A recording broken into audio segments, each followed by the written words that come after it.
Hola a todas y todos. Continuamos con la segunda lección virtual en la que estaremos abordando el tema de horno y columnas para la unidad de cromatografía de gases. En este caso, vamos a dividir la lección de hornos y columnas en tres secciones.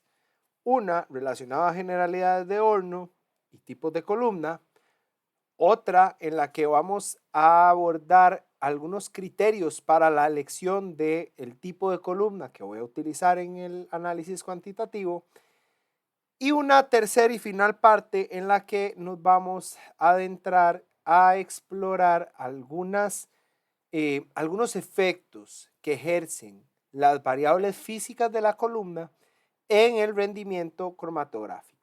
Entonces, vamos a arrancar con esta primera parte en donde vamos a conversar sobre algunas generalidades del horno y presentaremos los principales tipos de columnas que tenemos a disposición. Si a este momento ustedes no han tenido la disponibilidad de tener la columna, si no se las hemos llevado a clase, las columnas usualmente se ven de esta manera, lo veíamos en una de las clases anteriores, ¿ok? Este embobinado es prácticamente una columna capilar y se denomina capilar porque sus diámetros son bastante cortos, ¿ok? Bueno, bastante pequeños, pues. Estamos hablando de diámetros internos de 0.25 milímetros, por ejemplo, comparado con diámetros de, por ejemplo, un octavo de pulgada en columnas que no son capilares, ¿verdad? En columnas empacadas. Entonces, eso me permite poder embobinar la columna y puedo tener largos de 15, 30 metros inclusive, ¿ok? Para arrancar, vamos a hablar primero del horno. El horno, para ser sincero, no vamos a dedicarle mucho tiempo porque vamos a ver, ¿cómo decirlo? El horno es un simple y sencillo compartimento del equipo, como lo ven. Lo vimos en videos previos y demás. O sea, simple y sencillamente es en donde yo ahí tengo, vamos a hacerle un zoom a esta imagen, a ver si podemos mejorar un poco. Acá no sé si notan que se ve la columna, ¿ok? Acá se ve un septum, ese septum no cumple función de septum, honestamente, es nada más como una guía. Pero acá está el conector de la columna al detector, por acá el conector de la columna al inyector, y las columnas usualmente vienen bien rotuladitas, eso es muy importante. Aquí pueden observar que dice TG Wax MS, 30 metros, 0.25 milímetros de diámetro interno y 0.25 micrómetros de espesor de la fase estacionaria. El horno está ahí. Si alguno cocina, y no sé si han visto que en algunas casas hay hornos que se denominan hornos de convección. Bueno, el horno básicamente es como un horno de convección, tiene un ventilador, que ese ventilador lo que hace es permitirme tener un excelente control de temperatura, ¿ok? Ese excelente control de temperatura es crítico, porque como conversamos en la primera parte de la unidad, la temperatura en cromatografía de gases me va a modificar los factores de retención de los analitos. Recordemos que en cromatografía de gases, lo que sucede entre el gas de arrastre y el analito es básicamente una interacción de arrastre, literalmente. No hay una interacción química en la cual el analito se disuelve parcialmente en el gas y se disuelve parcialmente en la fase estacionaria. No, simple y sencillamente él los arrastra. Entonces, el factor de retención de los analitos en cromatografía de gases está relacionado con la interacción que él tiene directamente con la columna. Pero si el gas está más caliente, lleva más energía cinética y por ende puede arrancar más fácilmente los analitos de la fase estacionaria. Entonces le va a modificar el factor, la temperatura, le va a modificar el factor de retención al analito para una corrida en específico. Entonces es muy importante tener un control porque es imperativo para poder sobrepesar o sobrellevar el problema general de la alusión cromatográfica, como ya lo habíamos visto teorizado, poder hacer cambios cuando corresponda, sea aumentar drásticamente o aumentar en una forma programada, ¿ok? A su vez, ¿por qué ocupo tener, o sea, por qué el horno le damos tanta importancia? Porque él debe de cumplir todas esas características, no solo de que debe tener un control adecuado, sino que también debe poder enfriar y calentar rápido, porque a veces las rampas ocupo que sean rápidas, pero a su vez, si la corrida terminó a 110 grados y yo ocupo volver a inyectar a 60, ocupo que esos 50 grados Celsius bajen lo más rápido posible. Entonces, debo de tener un flujo de aire adecuado para que también me permita ese enfriamiento y que sean fáciles de programar, que esto hoy en día se sobrelleva muy bien con el simple y sencillo hecho de que todo esto lo manejamos a través de software. ¿Para qué se ve la temperatura o para qué nos interesa programar la temperatura del horno? Bueno, porque en muchas ocasiones, insisto, hacer una corrida isotérmica, o sea, a mantener durante los 10, 11 minutos que dura la corrida, mantenerla a una temperatura constante, no me sirve. ¿Por qué? Porque recordarán ustedes que entre más tiempo pasen los analitos en la columna, pueden llegar a ensancharse, un efecto de difusión, ¿ok? De dilución y también de difusión, ¿ok? Esto es el ejemplo de cómo se vería una corrida isotérmica a baja temperatura. Este sería el efecto de, ok, no, está bien, no puedo trabajar a esta temperatura, la voy a doblar. Entonces la doblo y resulta que todos los picos se me pegan porque me pasé al otro extremo. Recuerden que siempre yo les decía, aquí en cromatografía vamos a tener que pensar, ser más analíticos y poder poner en perspectiva las cosas. Yo no es que A o B, o es bueno o es malo, no. Simple y sencillamente tengo que analizar los casos, el contexto. Para este contexto en específico, el mantener una temperatura isotérmica pero alta no era adecuado porque todos los picos se pegan. ¿Cuál solución es la que se propone? Entonces hago una rampa de temperatura. Las rampas de temperatura o la programación más o menos se ve así. En el tiempo cero se arranca la corrida a los 40 grados aproximadamente. Entonces, al un minuto tiene que estar a 40 grados. Un minuto duro el inicio de la corrida a 40 grados. Hago un hold time, o sea, manténgase durante un minuto. Y al tiempo, 10 minutos, usted ya tuvo que haber llegado a 200 grados.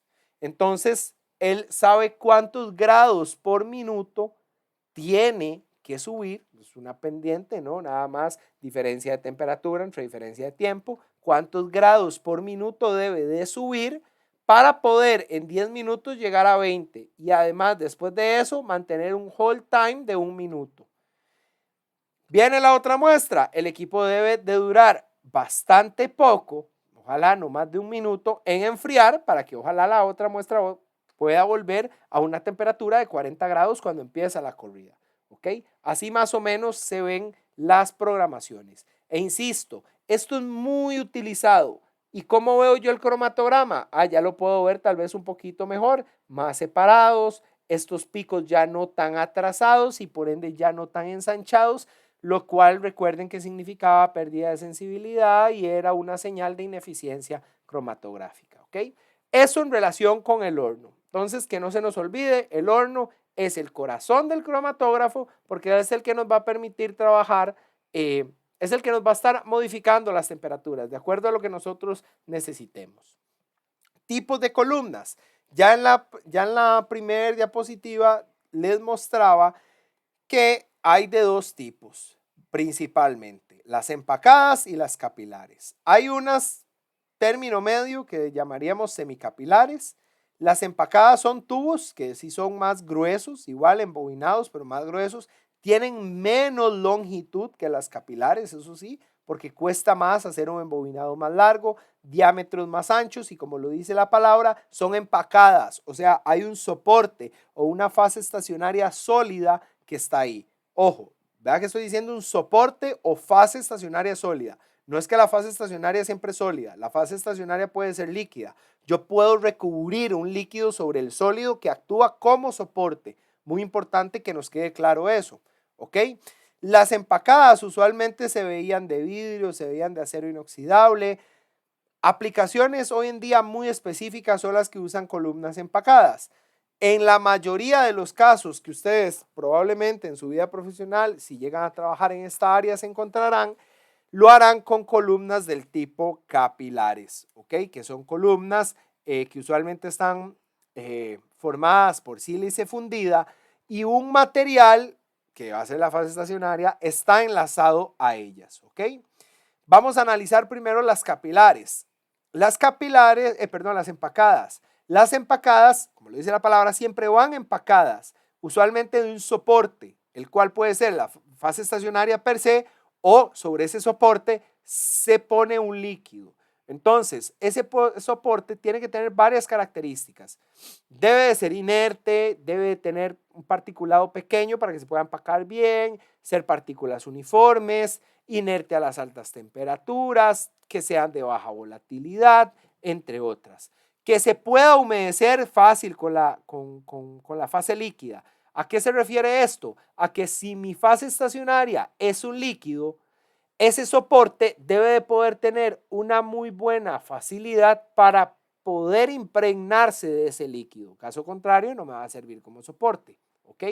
¿Qué tipo de soportes hay? Usualmente se utiliza sílica gel. Recordarán ustedes la práctica en química orgánica, la columna que les pusieron era sílica gel, lo que tenían ahí. Se utiliza alúmina, carbón, tierras diatomeas, se utiliza también tamices moleculares cuando quiero hacer separaciones de gases, más adelante lo vamos a ver más en detalle.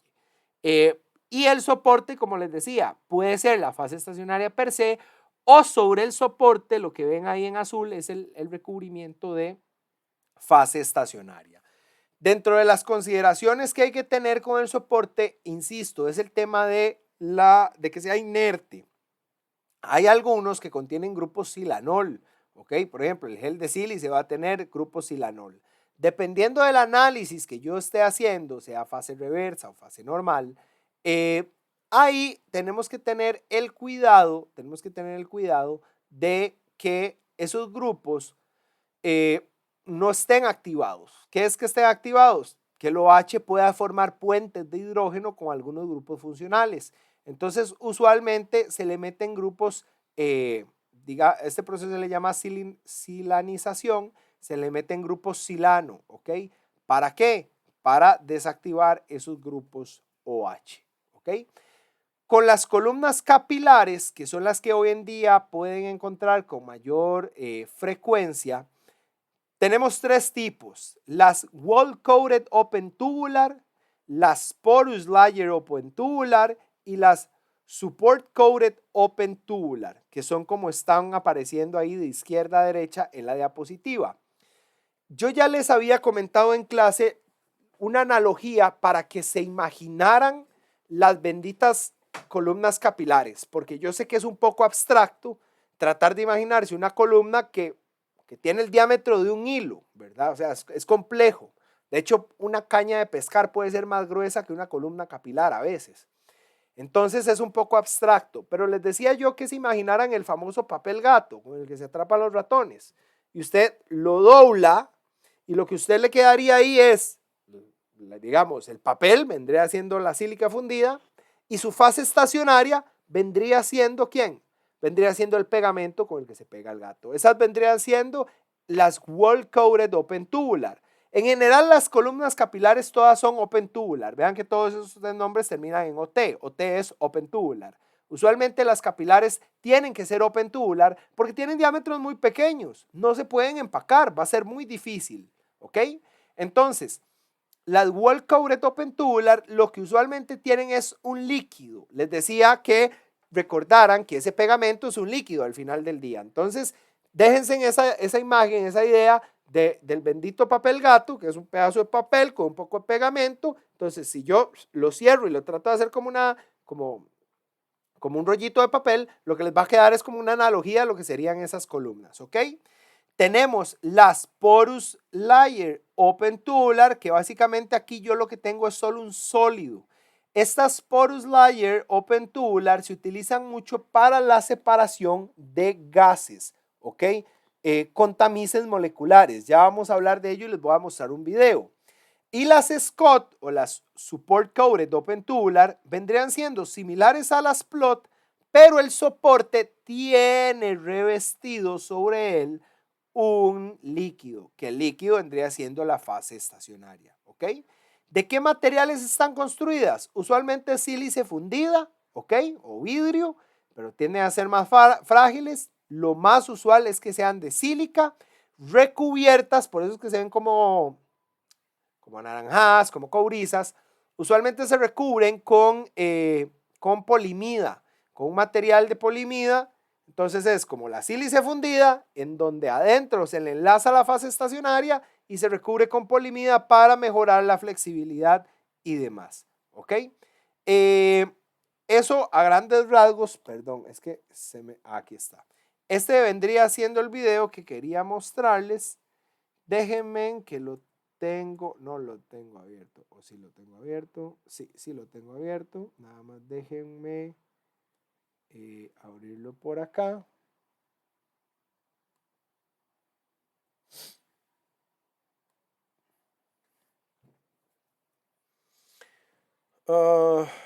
No, se me pasó otro video. Es que lo que no me gusta en la presentación es que se pega mucho, pero bueno, voy a tener que trabajar con este. Vamos a ver. Dejemos que cargue. Como les decía, esta es independientemente del fabricante, que la que les mostré ahora era una Thermo, esta es una Agilent, básicamente es lo mismo, ¿ok? Este video lo tienen aquí abajo del video, ¿verdad? En el recurso lección. Así más o menos sería como usted vería una porous layer open tubular, ¿verdad? Abierta con una capa porosa, que esa capa porosa no tiene ningún líquido. Esa capa porosa vendría siendo la fase estacionaria per se, ¿ok? En donde los analitos van a tener ciertas restricciones. Este video de lo que viene, ¿verdad? Como ya lo hemos visto en otros temas y demás, a mí me gusta usar este tipo de material como para ejemplificar esos conceptos, ¿verdad? Que pueden ser un poco abstractos de entender, pero evidentemente detrás de estos videos lo que hay es un concepto de, vamos a ver, lo que hay es un concepto ahí de publicidad, de vean, este es mi producto general, pero yo lo mejoro con esto. Específicamente es que ellos lo que dicen es que uno de los problemas que sucede con las plot es que a veces ese soporte se va liberando y puede generar problemas en el equipo, obstrucciones, señales extrañas y demás. Pero entonces dicen que ellos le diseñaron un particle trap section, en donde ese particle trap section lo que hace es prácticamente tal cual atrapar esas partículas para no tener este tipo de problemas, señales extrañas que pueden ocurrir con el tiempo, con la temperatura y demás, ¿ok? Pero lo que quería era mostrarles más o menos el concepto como tal para que yo sé que a veces queda abstracto para que lo entendiéramos, ¿ok? Entonces, básicamente lo que tenemos acá son algunas comparaciones, ¿verdad? Entre lo que es las longitudes, las empacadas, vean, todas estas son capilares.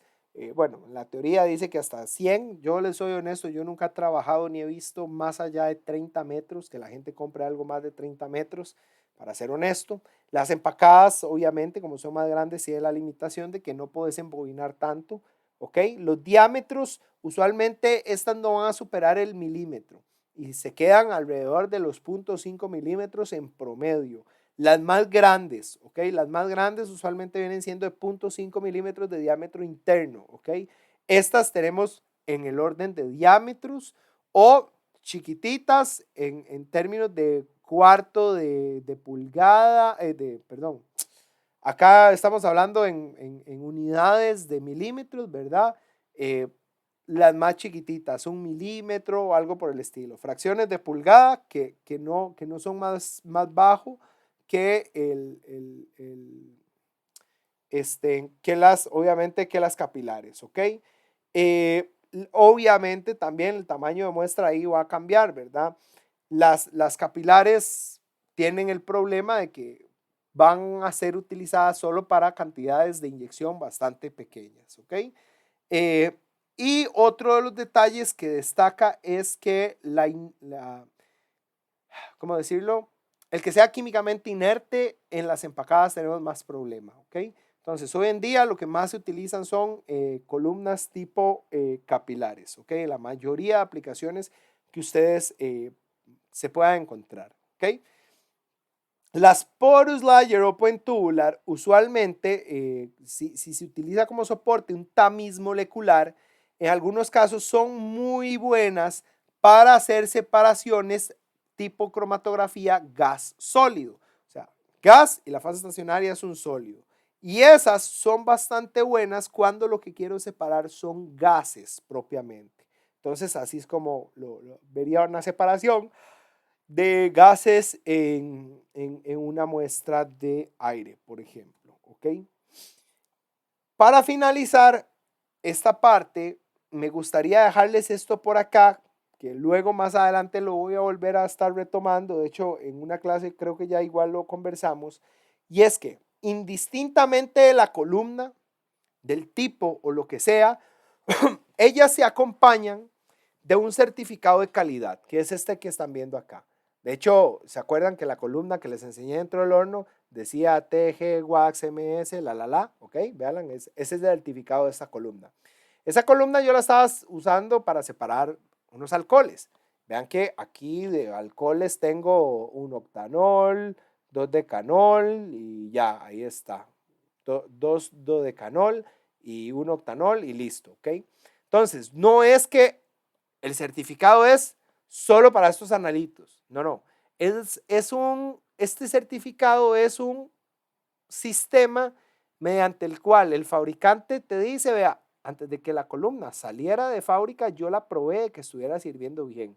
La probé con estos analitos, con este programa, ¿verdad? El inyector a una temperatura de 250, el detector también. Hice una corrida isotérmica a 130 con una inyección tipo split y tuve estos tiempos de retención con estas áreas de pico, etcétera, etcétera, ¿ok?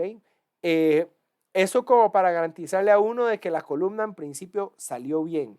De igual forma, eso me sirve a mí para que si por A o por B yo quisiera separar alguno de estos analitos, yo ya tengo previamente identificado por dónde es que debería de salir, ¿ok? Y en principio, replicando las mismas condiciones, debería de eso suceder. Indistintamente del tipo de columna, siempre se acompañan de esto. Y esto es bastante útil porque cuando usted se enfrenta a algún tipo de problema cromatográfico, para descartar efectos de columna, usted se devuelve a esto.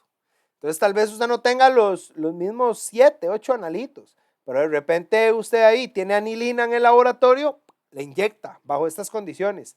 Y si la anilina entonces no te sale en 807, perdón, te está saliendo como en 4, en 5, sí, tal vez puede que la columna esté sucia, esté contaminada porque la anilina ya no se está reteniendo, lo que en principio debería estarse reteniendo. Entonces, para eso es muy importante como un check de control de calidad a lo interno de los laboratorios. Entonces, hasta acá esta primera parte, hagan los ejercicios que tienen ahí, muy similares a la lección pasada, unas preguntas de comprobación, unas preguntas para el desarrollo de ideas, para que apunten lo que han comprendido mejor, lo que no les quedó muy claro de igual forma, para que lo anoten y luego lo podamos discutir en una sesión presencial. Después de hacer eso, por favor, continúen a la segunda parte que está relacionada con algunos criterios para la lección de columna.